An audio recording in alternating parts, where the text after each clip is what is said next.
Welcome to GlobalPolicycast, a podcast which opens the inner workings of international governance through conversations with those who have shaped policy from insight to impact.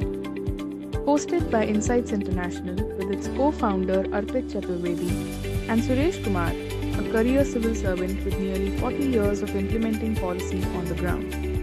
Global ideas, real governance. Welcome to Global Policycast. This is a fresh perspective. India may not be a very responsible player when it comes to climate change. At least the Indian citizens are not. In this episode, we sit down with Dr. Jessica Seddon from Yale University and discuss how India has something that can really lead growth and address climate change: social capital, creativity, and goodwill among the people. According to Jessica, it is the government spend on infrastructure and allowing space for people to scale their community solutions to deal and adapt with climate issues that could be a great solution for the country. According to her, it is multimodal transportation push that can be the game changer for India. We also delve into a very interesting discussion on whether the great Indian jugaad is a good thing or a bad thing for development. So listen on in this episode with Dr. Jessica Seddon, Senior Lecturer and Director of the Deitz Family Initiative on Environment and Global Affairs at the Yale Jackson School of Global Affairs. Awesome. Thank you so much, Jessica, for joining us on the Global Policy Cast. Welcome. Thank you. Jessica, tell us a little bit about your role at Yale and the Institutional Architecture Lab. What does it do? Thanks. So the common feature across all of my work is trying to build institutions and social structures that are able to combine realities about how humans interact, how humans behave individually as a group. That's my training. I'm a social scientist. Sure. But also a realistic and pragmatic recognition about how the non-human world that we exist in interacts, whether that is environmental change, whether that's ecological change, or whether it's technology and large infrastructure projects that have civil engineering realities that have to be respected no matter what the human wishes are. So bringing those two things together is the common area across my position at Yale, which is as a senior fellow and the director of the Deitz Initiative on Environment and Global Affairs in the Jackson School, which is a policy school. And then the Institutional Architecture Lab, which is separate from Yale, it is working on building the practice and theory of institutional design or institutional architecture. So at Yale, it's research and teaching. At the Institutional Architecture Lab, it is applying it to the future, to playing forward. TL, the Institutional Architecture Lab, is actually very similar to a company that I set up with IIT Madras called Okapi that still exists today. That's very India focused, but TL is in some ways just a more multi-issue global version of the same emphasis on institutional design. Well, wonderful. I was recently at IIT Madras to give a lecture on geopolitics, but I can imagine that your company would be well hosted there and would be doing some very interesting work. Tell me a little bit about the company as well, and just generally, what got you into India and what got you into climate policy. That would be interesting to know. It's interesting. So I was originally, and this is maybe a lesson for people who are in the beginning of their careers, that in the middle of your career, sometimes you look back and think, how did I end up here? But don't be afraid of meandering. So I did my PhD at Stanford in the business school in game theory. And that was in part because I had worked for Joe Stiglitz when he was the chief economist of the World Bank and when he was the chief economist of the Inter-American Development Bank right out of undergrad. And I thought, these guys have cool jobs. They're economists. I'll go be an economist. And like Joe, I will go and look at microeconomics. Yeah. So that was the start.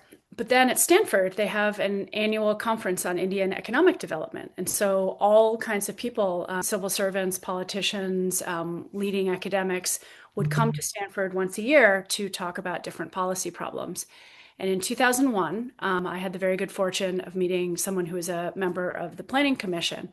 And we just had a hall chat because I was a grad student. And it turned out some of what I was working on was actually relevant for electricity market design in India that was the precursor to the Electricity Act of 2003. And I jumped at the chance to come to India to spend some time, I think in January 2022, in the Planning Commission talking about the applied version of my theoretical work that I was Huh. doing at Stanford. And I had never been to India. I had been working with T.N. Srinivasan on a book on federalism, but I Yeah. had no concept. And from the minute I landed in Delhi that January, I thought maybe it was 2003. I can't remember exactly which year. I thought this is great. I love this. And so every time I had the opportunity to go back and to do more of this application of what I had learned theoretically to Sure. real problems that didn't fit in the box, I took it up. And one strand of that was in Indian infrastructure policy. So a lot of my early writing was on transport policy and urban infrastructure and things like that. But Mhm. the story with the environment is very similar. One of my colleagues at UCSD, which is where I had my first academic position, Yeah. was atmospheric scientist, V. Ramanathan, actually. Hmm. And I only knew him because his daughter had been in my Indian political economy class, and she said, "Oh, you Okay. should meet my dad." And then I met her dad at a faculty event, and he started telling me about his research on black carbon and methane, which are some of the shorter lived climate changing emissions. Sure.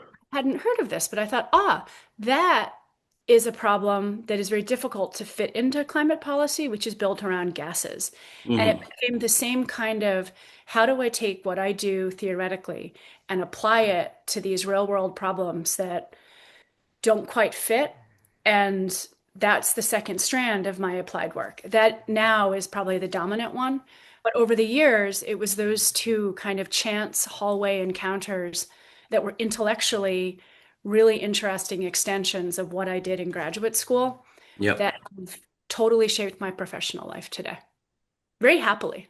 Led to another, and I ended up going to India in 2007 to live in Chennai with the Institute for Financial and Management Research for what was supposed to be a 1 year leave from UCSD. And that ended up becoming my entire 30s and 10 years of my life and a number of other things, which was Jessica, before Arpit comes up with another question for you, tell me what was your experience on environmental governance in India?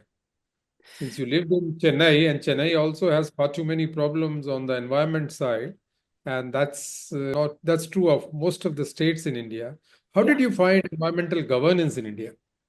So I didn't spend that much time in environmental policy. It was more the environment as it affects choices about where to build the coastal road or the environmental factors like flooding affecting urban policy and surface paving, things like that. So it was more where the environment is something that one needs to take into account to decide what to do about infrastructure. That's the side I dealt with much more than like the environmental impact assessments and environmental, like the regulatory approach. Um, Hmm. so my experience there was that, and so Okapi ended up working with the Chennai Corporation and the CMDA on the Chennai Resilience Plan, right around like 2016, 17.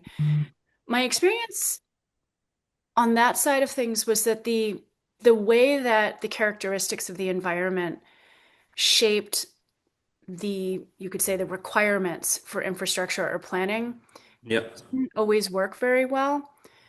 Partly because the basic information on like water availability or runoff patterns that would shape where you would add drainage just hadn't really been a priority in data collection.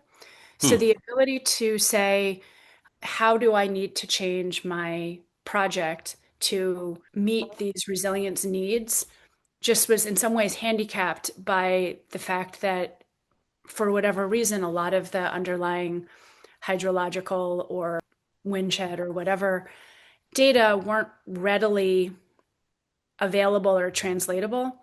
One Hmm. of the things that I remember talking to one of the people at the CMDA about was that these data exist because there's an amazing record keeping in India, but Sure. just weren't available or formatted or easily usable.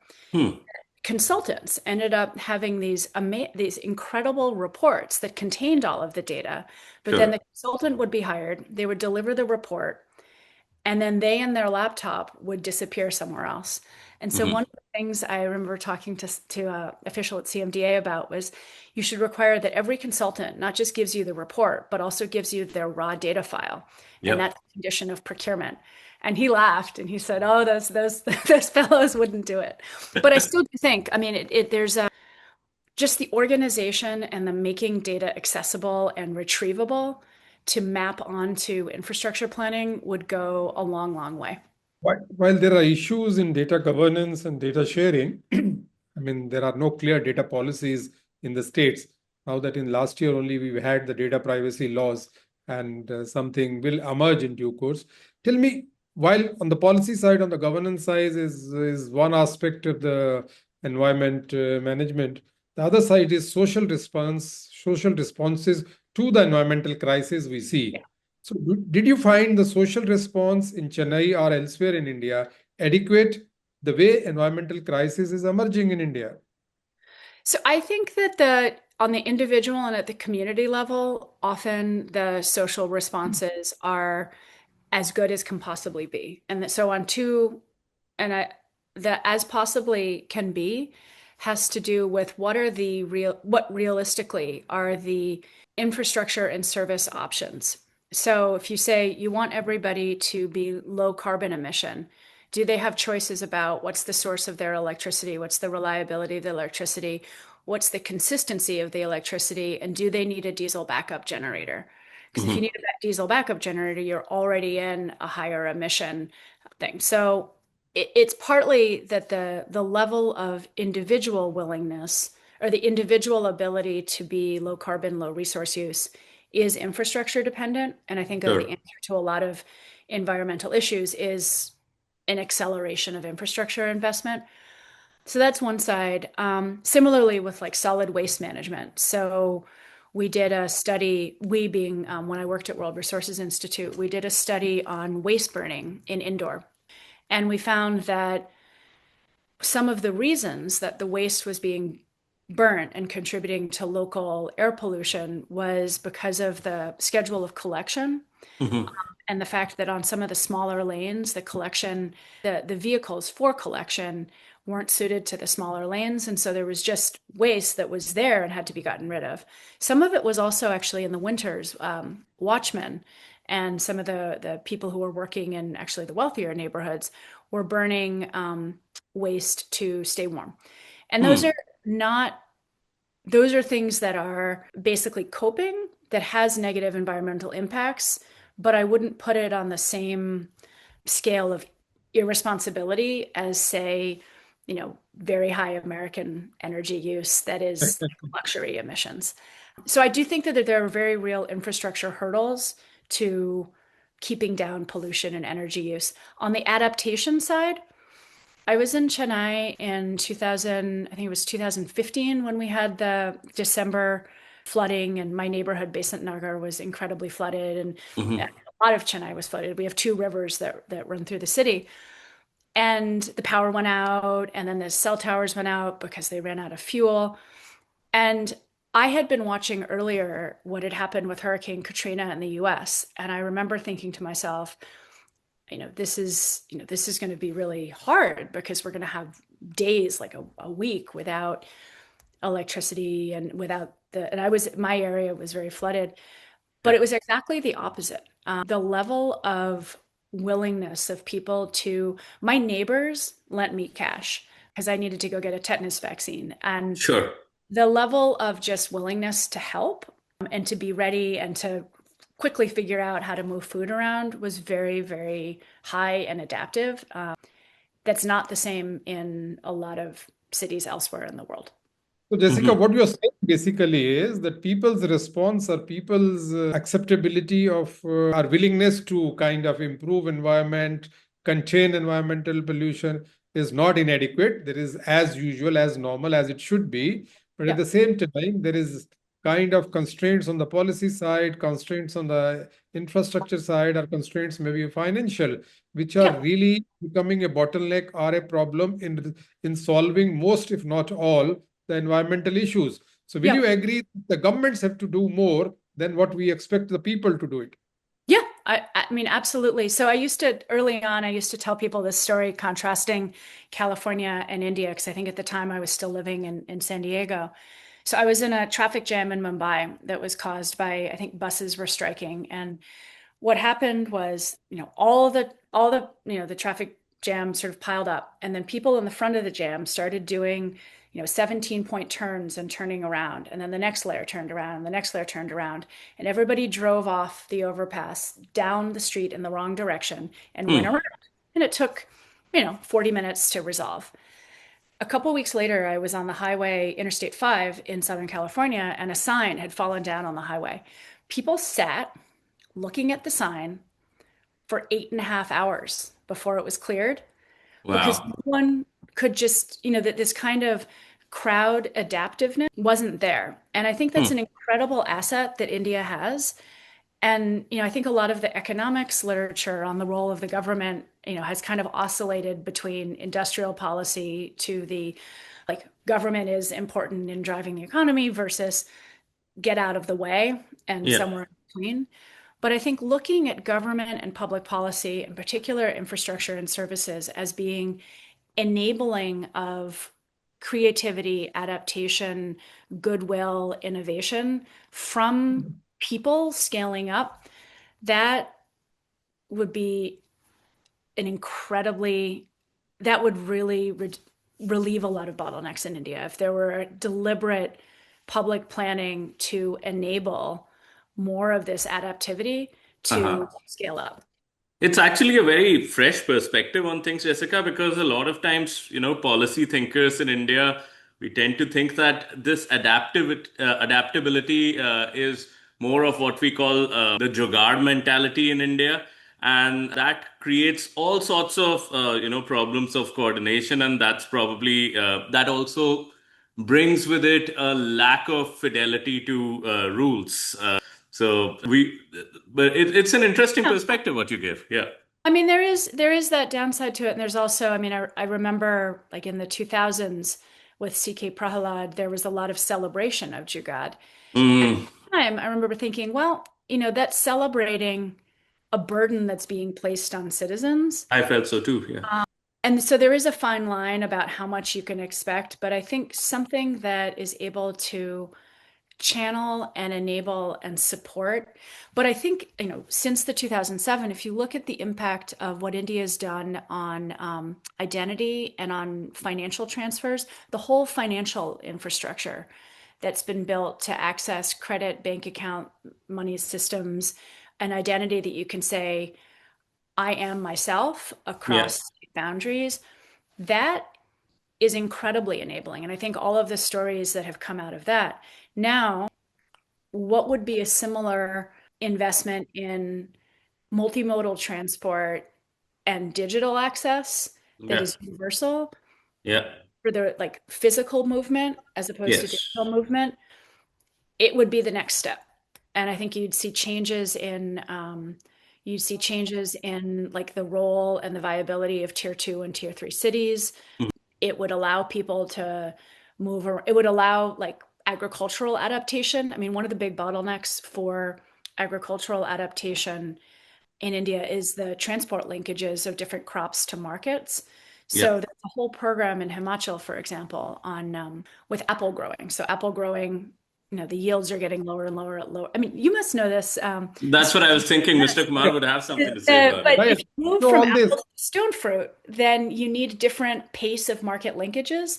So if you're used to something where you have a truck that gathers apples from different farmers and then takes them to Chandigarh a little bit later, with apricots, you can't do that. So you can do all the training in the world on switch from apples to stone fruit. But if you don't address the transport linkages, there's no backwards thing. So it's like that infrastructure would unleash intelligence about what to switch. Mr. Kumar, Yeah. I'm happy. I would love Yes, to hear your views on this. Jessica, while we appreciate the jugaads, jugaads, the local innovations or local techniques people adopt, and even in our part where I belong to, the state of Punjab, the reverse engineering is very popular. The jugaad is actually Punjab is the state where it originated.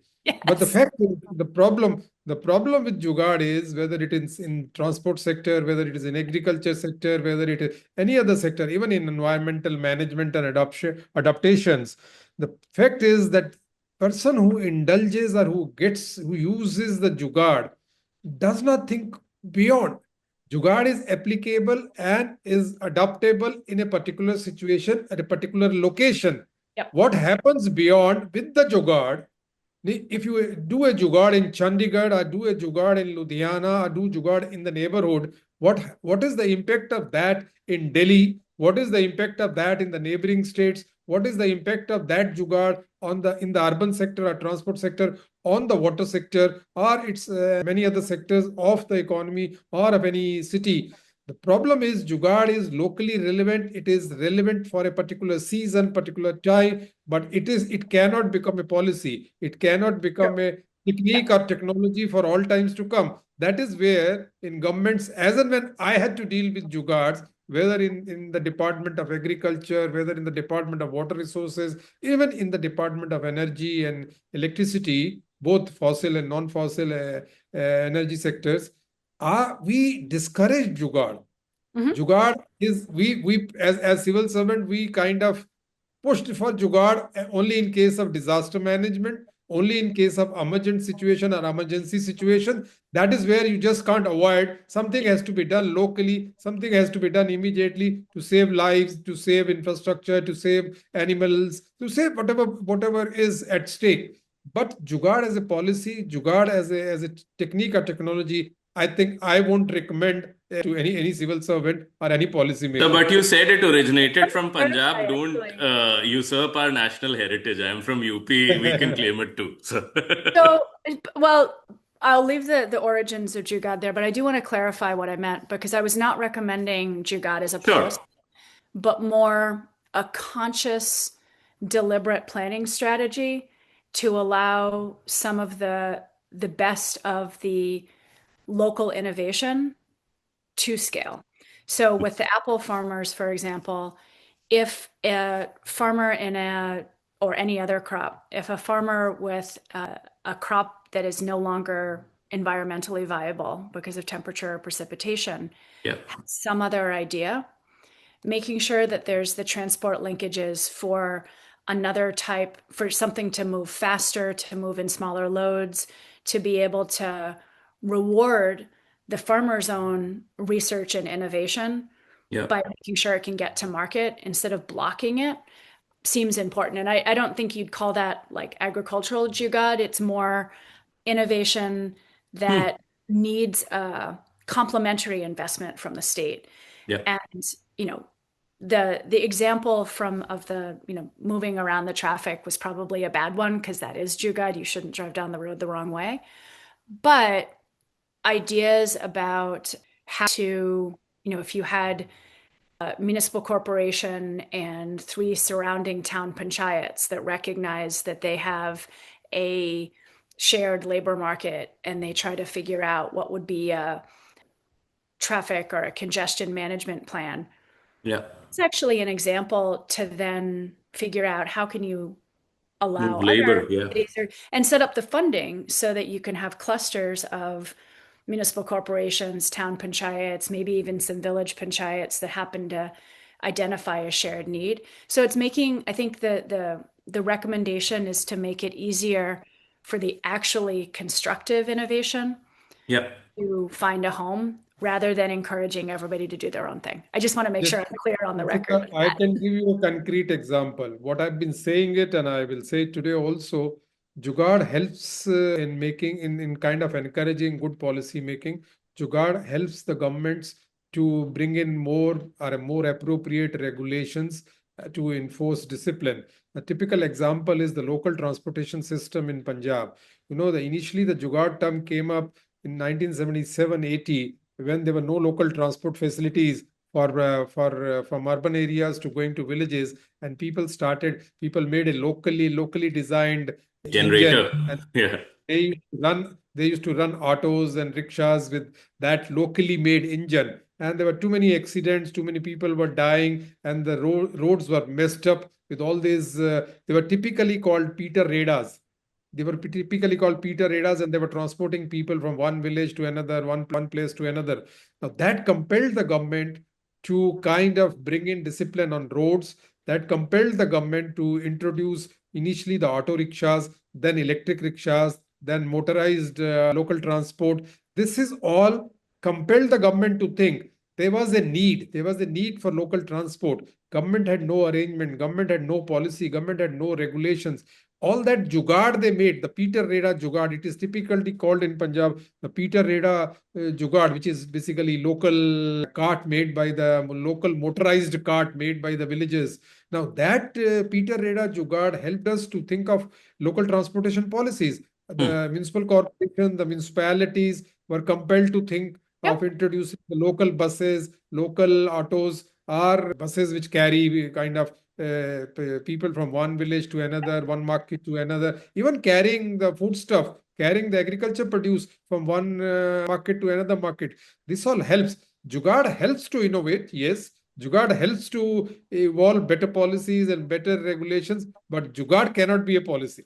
Exactly. This is what the take is. That is government at its best, noticing and listening and saying, Yeah. okay, now we need to do this. So in urban planning, there's this term, I think it's called desire lines. So if you lay out a park and you put your pathways and you say, okay, this way is where you should walk, but you notice that everybody's actually walking across the grass and forming their own path, that means that you designed your park badly. So this is great. Like, this is an excellent example of just government listening, seeing the demand signal and saying, let's do something that is more effective and safer. Jessica, just veering from, and related to this, the jugaad discussion is that climate, I see in a lot of your work, you frame it as an institutional problem.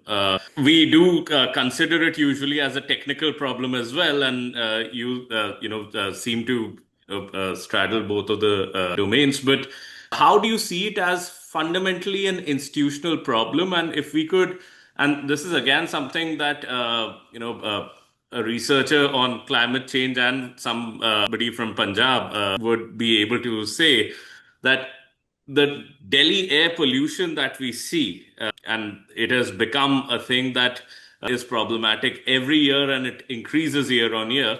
Do you see that more as a institutional problem or a technical problem, or what's the distribution in both these domains?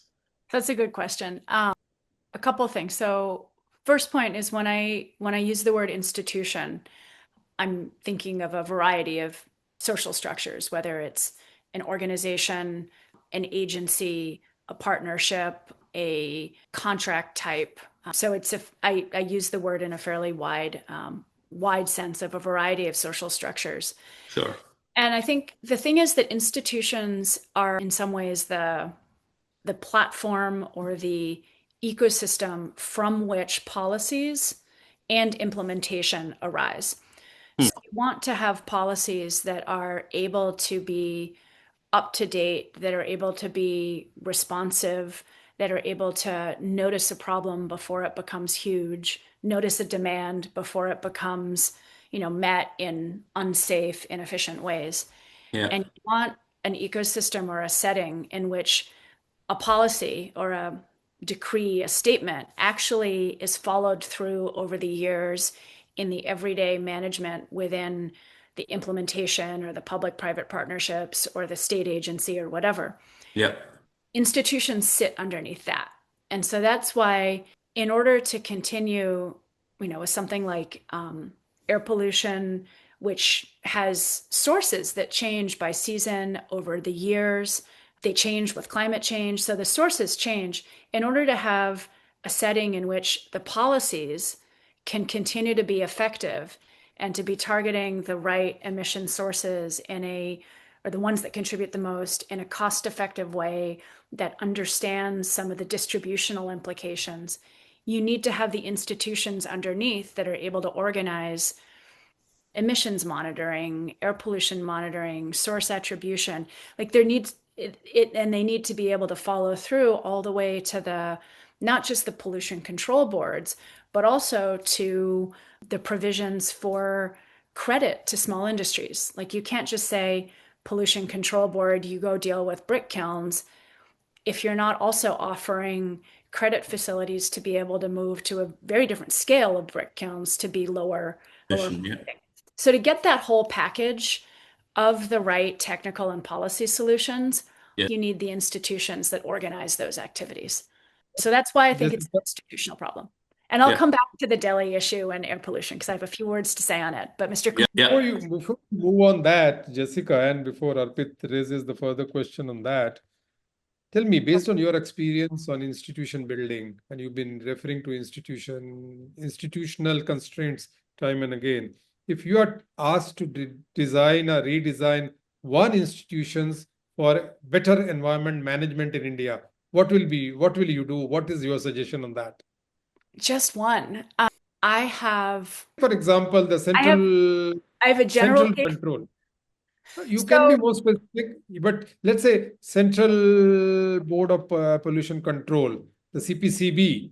Well, all states have their respective pollution control boards. We have one in Punjab, one in Haryana. All the states of the unions have their respective pollution control board, and each one does the way it likes. Though there are common laws, the Water Pollution Act, the Air Pollution Act, these are common laws, but implementation varies. Execution varies from one state to another. So if we have to redesign, let's say the state pollution boards or the central pollution board, and ensure uniformity in execution of environmental laws. You see, environmental laws, there are central laws. These are laws which are common to all states, but there are implications which are different. There are contextual variations. But if there are variations because of local pressures, the local political economy, those are understandable. But as a civil servant, I can't apply the law differently to different people. I have to be consistent and uniform. So what would you suggest? What kind of a reform would you suggest in consistent, uniform application of anti-environment laws or environment control laws?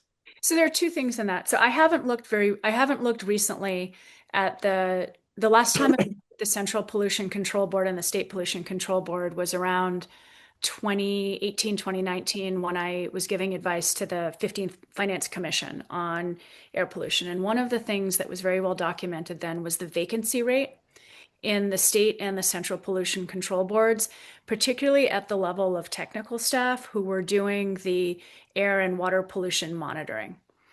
And the vacancy rate was high, and it seemed like it would be very hard to fill those because the graduates who were with the skills to be able to fill those technical positions were finding higher wages in the private sector.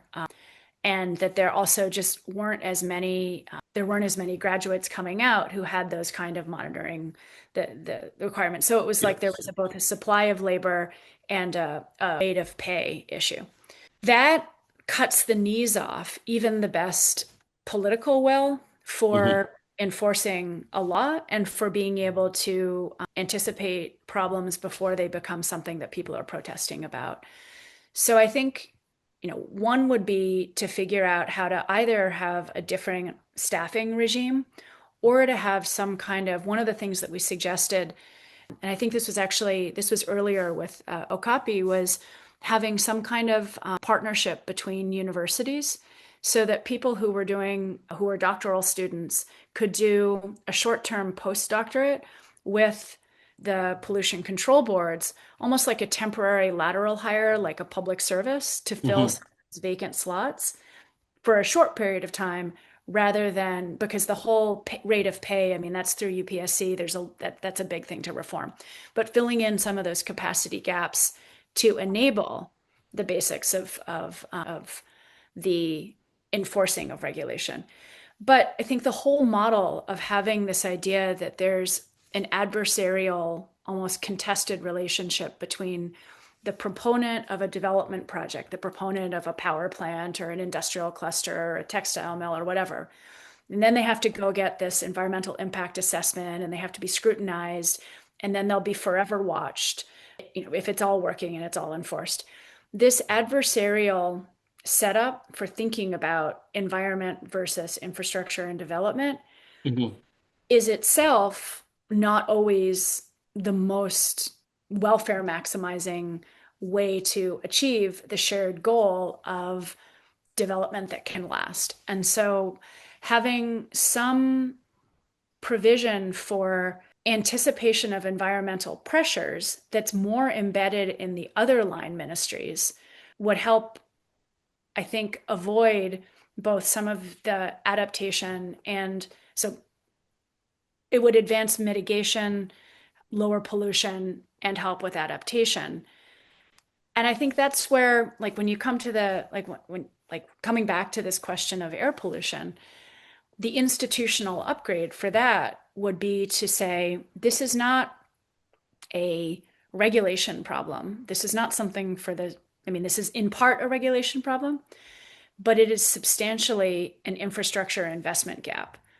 And so to have the Ministry of Power, the Ministry of New and Renewable Energy, the Ministry of Housing and Urban Affairs, the Métis, it would be some kind of interministerial regional infrastructure plan to allow for more use, like more connections of inland waterways to trains. That alone would decarbonize a lot of freight transport, but it's an infrastructure problem. I think taking the infrastructure problem seriously would take some of the load off the pollution control boards and allow for a level of solutions that rises above thinking that it's all the environment ministry who deals with the environment. Share with you one good thing which came out after the discussions with the 15th Finance Commission. I was in government in that time, that the Government of India and the Supreme Court of India issued guidelines that the people who could be appointed chairman of the boards, whether the Central Pollution Control Board or the State Pollution Control Board, they should have background in environmental science. They should be technocrats, they should be scientists, and not journal civil servants or the politicians. Before that, the civil servants, the journal civil servants like me, and even the politicians were appointed chairman and as chief regulators on the environment side, and things used to be really, really bad. That there has been an improvement, but yes, staffing and capacity of the environmental management institutions, particularly the pollution control boards, is a constraint, and they are not able to effectively regulate what should be regulated, not only in time, but as per the seasonal requirements, as per the contextual requirement. That's a serious issue which still lingers on. There's no solution in sight. Yeah, that's an issue in the US now. It's increasingly an issue because the funding has been cut, but it's the classic, you cannot have a functioning agency without the day-to-day technical positions being filled. Jessica, you had something to say about the New Delhi pollution issue. Let's get back to that. I think with the New Delhi pollution issue, I think it's actually more accurate to characterize it as an Indo-Gangetic Plain airshoot issue. Delhi is where it kind of comes to a head because you've got the local sources as well as the background. But the whole Indo-Gangetic Plain is, you could say, it has a meteorological disadvantage because you have all of the emission sources, and then they back up against the Himalayas and they don't disperse. So other places that have dealt with that kind of meteorology, like Mexico City, which is in a basin, or Los Angeles, which has the sea breeze come in and then hit the mountains, or wherever, have all had to be much more stringent. They've had to be even lower emissions. And so Delhi and the larger set of states around it, I just want to make sure that people are clear that it's already starting with an unusually hard problem because of the way the winds and the mountains work. That said, if you look at the sources, again, it is a coordinated multi-state infrastructure campaign that would be retiring some existing infrastructure, like retiring some coal power plants before the end of the power purchase agreements, before the end of their productive life. Those kinds of steps would need to be taken to get to the point where the whole Indo-Gangetic Plain is cleaner. And decisions about fuel quality, for example, like removing the distinction between rural and urban fuels, like the BS3, BS4, I can't remember whether it's 4 or 5, but the difference in fuel standards, changing the refining capacity, changing the amount of low sulfur diesel that is mostly refined in India but sent to Europe that stays in India.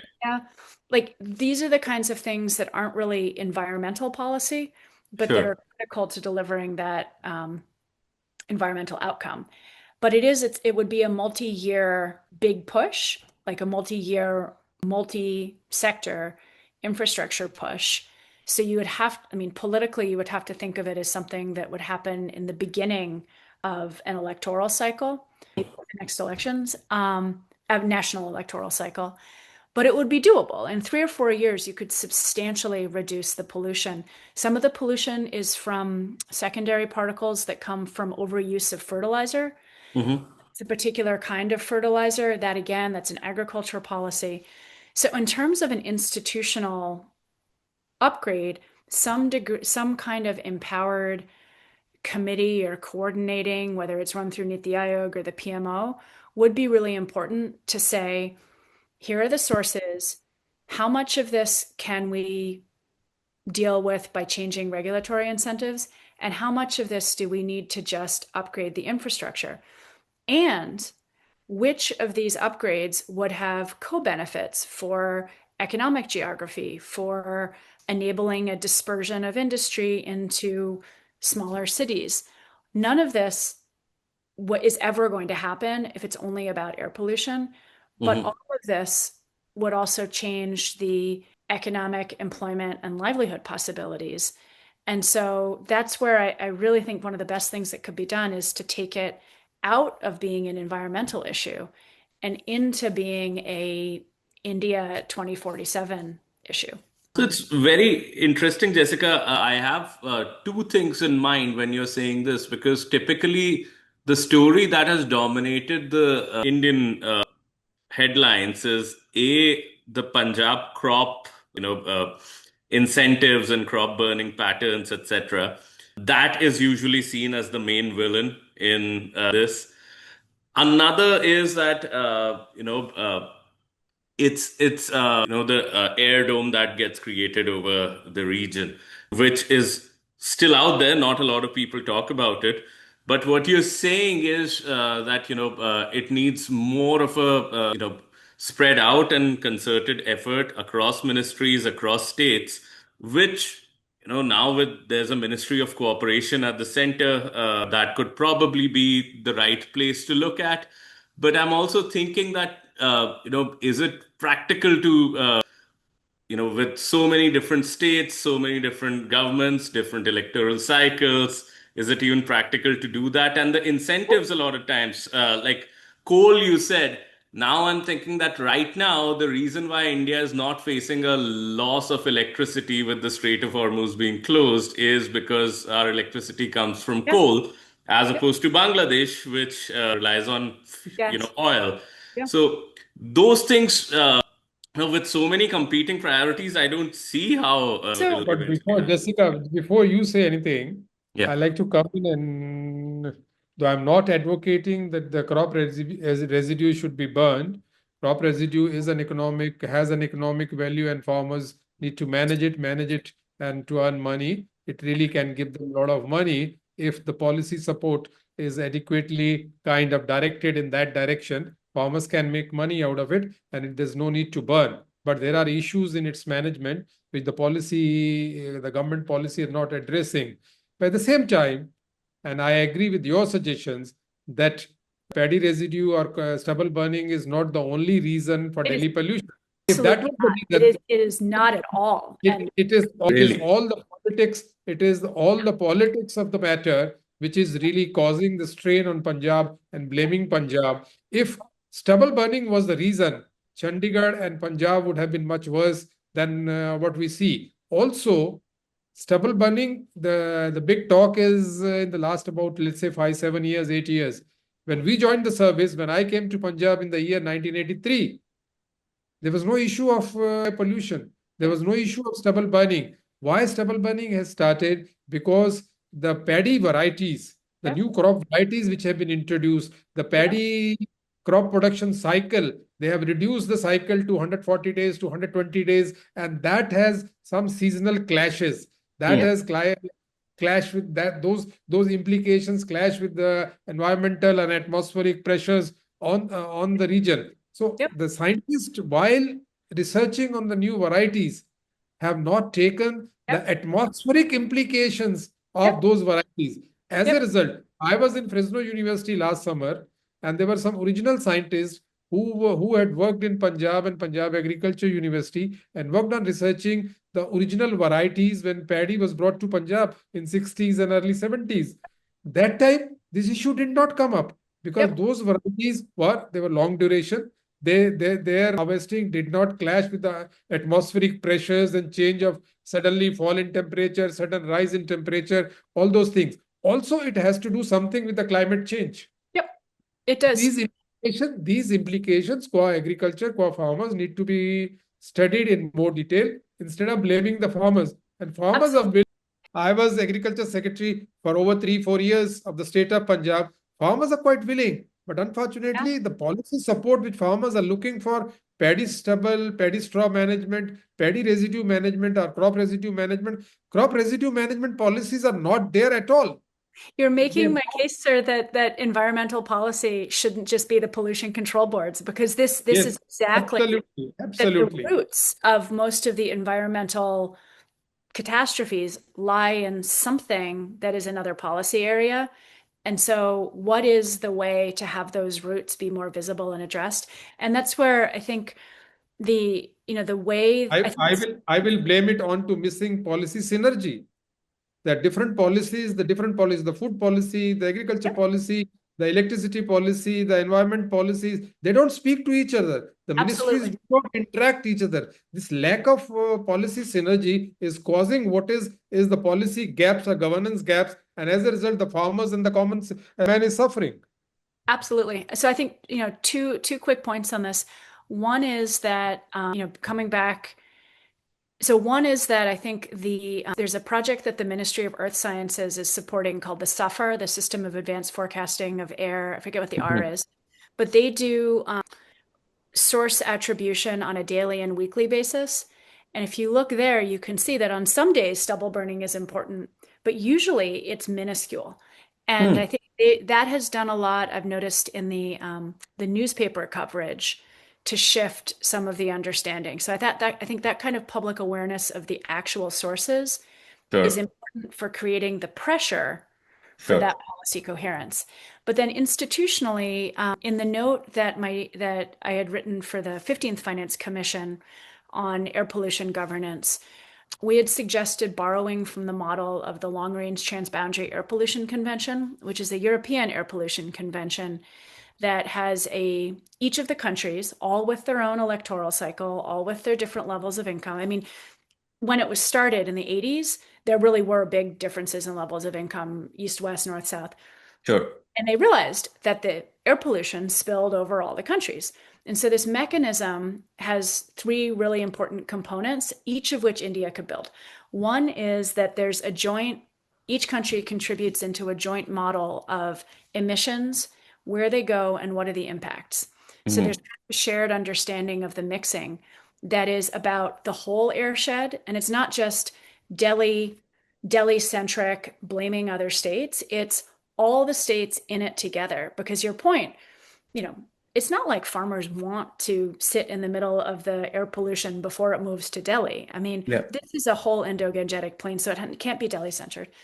But one is that shared model. Two is every year there's a meeting in which representatives of all the countries look at this model and say, what should we do about this? And they haggle about deals on who reduces what emissions with what benefits for that country and what does this country do.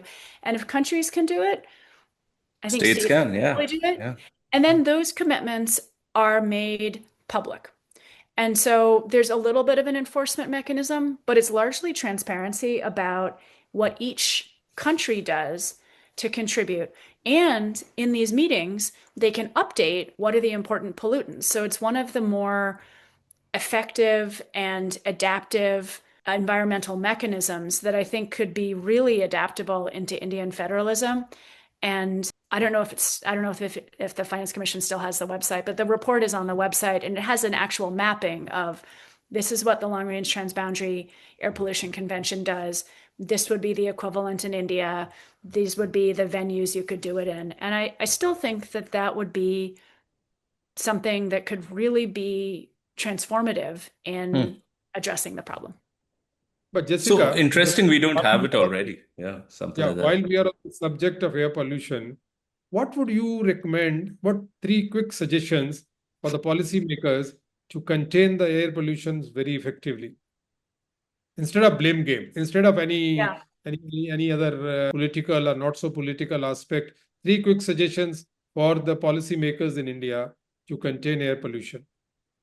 Invest in or appropriate refinery capacity to keep the higher grades of fuel at home, accelerate vehicle turnover for freight and passenger. So deal with that as the transport. Reduce, in terms of hotspots, I think some of the most health damaging air pollution is solid waste burning because it has benzenes and plastics and things like that. Just rapid mission mode, accelerated solid waste management. And there are lessons like indoor. There are lessons to learn on how to do that, and it's a money issue. And then the third would be much more reliable, regular electricity provision with a intentional, politically realistic phasing out of coal. I mean, you can't get rid of the coal, but there's no way to get to cleaner air without much more and more reliable electricity, so that you have, you substitute out for all the biomass, and that electricity can't come from mediated coal. So that's a longer term issue, but it's something that would have so many other benefits. Greater emphasis on green energy. Yeah. Because it's one of these things, like the level of pollution actually is reducing the yield from solar panels, and the amount it increases the capital requirements for what you need to invest to be able to meet a certain level of power production. And with the components being either you have an import dependence if they're coming from China, or they're expensive if they're local. That's total inefficiency. So I think if you count those things as like the economic return on improving the air, then you'd start to see the numbers add up. And incidentally, this kind of economic case was one of the big motivators for what the Chinese did in improving air quality pretty quickly. They looked around and they said, what this is doing to crop yields, what this is doing to solar energy production, plus people are protesting. We just need to internalize this and deal with it. And I think that's where somewhere the collective economic case is getting lost between ministries. And I don't know why it's not being made by civil society, but I do think sometimes civil society is much too much in a blame game, awareness raising, problem focus, as opposed to I'm sympathetic to the constraints that the people who are running the government have, and I'm going to help you think through ways to make progress, recognizing that you have more on your mind than environmental health. Jessica, one clarification and last question from our side, from my side at least. Clarification is, you said about vehicular turnover. What do you mean about that? So fleets, like the most polluting cars are the older ones. So, but that's economically people like these people are not going to retire their cars before they need to. So how do you speed that vehicle fleet, that vehicle turnover? Whether it's city buses or whether it's private vehicles, it's just how do you speed up that turnover and make sure that if you have good pollution control equipment in new lower emission vehicles, that there's actually the fuel availability to not poison the catalysts and offset that. And in the US, I see that people tend to use very old cars, like on the secondary car market, the cars which are 20 years old, 30 years old, which get sold. You think that the engine efficiency is different over here, or it's just bad policy here as well? Well, no, it's not bad policy. It's that It's that the technology within the engine, the newer cars are lower emission, but they also rely on a certain quality of fuel. And there's actually it's a fairly big international issue that cars that you would have to pay an extra fine for or wouldn't be allowed to drive on US roads Yeah. are they used to be exported to Mexico, and Mexico, actually based on pressure from Mexico City, said no, we will not be taking your secondhand cars. They are a major source of pollution. Parts of Africa have had similar kind of, no, we will not take sorry, my dogs are there's someone at the door. One of them is from Chennai. Oh, okay. Interesting. Yeah. Sorry about this. But yeah, no, I think it's just vehicle turnover and recognizing that that's an economic burden. And so using public money to support that. But Jessica, we'll close just on one note. You said about civil action and why is it not happening? I can tell you, I deal with the people. I've been dealing with the farmers. I've been dealing with all sectors in the government. Civil society is waiting for appropriate action, appropriate solutions, and good policies in this direction. If that doesn't happen, civil action is imminent. Civil action will happen because people do realize the need for better environment for living. It's not that the farmers don't realize what they are doing. Farmers also realize, but the most of the damage comes from the other sector, whether it is electricity, whether it is transportation, whether it is waste management, whether it is many other things happening in the urban areas, in the bigger cities like Delhi. The fact is, people want governments to make policies which contain the damage. If that doesn't happen, probably civil action cannot be avoided. And that's what I foresee. Society will take over if the governments don't behave. Yeah, but I think the question is, getting to the point where before that happens in an unconstructive and messy way, relieving the pressure seems important. And that's where I would say that there's a real opportunity after the next national election to launch an India 2047 integrated infrastructure program around economic geography that incidentally reduces emissions, because you're right. People are at the breaking point. Jessica, last question to close it. A lot of young professionals see our podcast, and what sort of advice would you have for young professionals? Right now, we have a few archetypes. One is the Greta Thunberg, Rajendra Singh sort of an activist archetype. Another is the number crunching type. Both very much needed, but what are some of the other trajectories that young professionals who are concerned about climate change should look at? I'm glad you asked this question. The flippant short version is the listening type. I think environmental professionals who recognize that the here and now and economic and health and security issues are important and weaves in attention to the environment, respecting the validity and importance of other pressures, most successful. And so being able to assume that people in government are not all just to be shouted at, but have real intentions and constraints and ambitions, finding the ones who want to change and figuring out how to give them extra thinking and strategy advice to work within those systems to achieve environmental goals is probably a really constructive thing to do. So part of it is listening, and part of it is knowing that understanding where people are coming from, what they're trying to do, what their constraints are, and trying to build the best, rather than just holding accountable and assuming that everything is oppositional. Listeners and whisperers. Because whisperers kind of gives a lack of transparency. The respectful listening type. And the, strategic multidimensional type. I think the quicker that people realize that the environment is not a separate policy area, but it's actually the container that we all live in and that our children will live in, that it is the background for every other policy area, and every other policy area has environmental implications. The sooner we sort of integrate that in national, subnational, international policies, the more likely we are to be successful. Arpit, I'll say that based on my experience in government, both handling whispers as well as the listeners, whispers create disruptions. Listeners carry out reforms. Okay, we'll emphasize the listeners Yeah, and always, you'll find whispers who are not really interested in reforms. They'll No, create I was just thinking listeners have to do small something, right? little Listen. disruptions in government and policy making, whereas listeners, the patient listeners, take the example of Dr. Manmohan Singh. He was a great listener.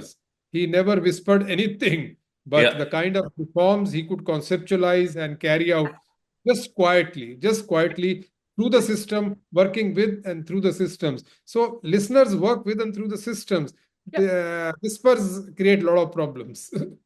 I think we're sensing that Mr. Kumar and I we actually, I think we have a substantial overlap about this kind of creative disruption, but not too much. Yeah. I think is the answer. It's actually combining the recognition that's a very complicated world. There are a lot of good people. How can we be more than the sum of our parts?